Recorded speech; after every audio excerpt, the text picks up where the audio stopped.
Tanpa gelatin, tanpa oven, jadi Oreo Blackpink cheesecake ini enak banget. Kalian harus cobain karena modalnya juga ekonomis, hasilnya enak.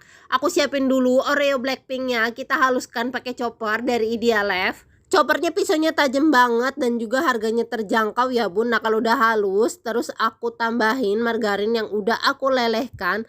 Lalu kita aduk yang rata sampai seperti ini. Kalau dia udah rata lalu aku tuang ke dalam wadah, kita ratain. Kalau udah rata lalu diamkan di kulkas selama 20 menit. Next aku mixer whipped cream dan air dingin. Aku pakai hand mixer dari Idealef ya bun, dia ini harganya terjangkau dan bisa buat mixer adonan roti juga. Next kita mixer cream cheese dan juga gula halus sampai tercampur rata. Kalau udah aku campurin sama whipped cream yang udah kita aduk tadi. Terus kita mixer lagi yang rata. Aku kasih sedikit pasta strawberry biar warnanya cantik pinky-pinky gitu. Terus kita aduk rata lagi. Next kita tuangin ke atas lapisan satu tadi yang udah kita kulkasin.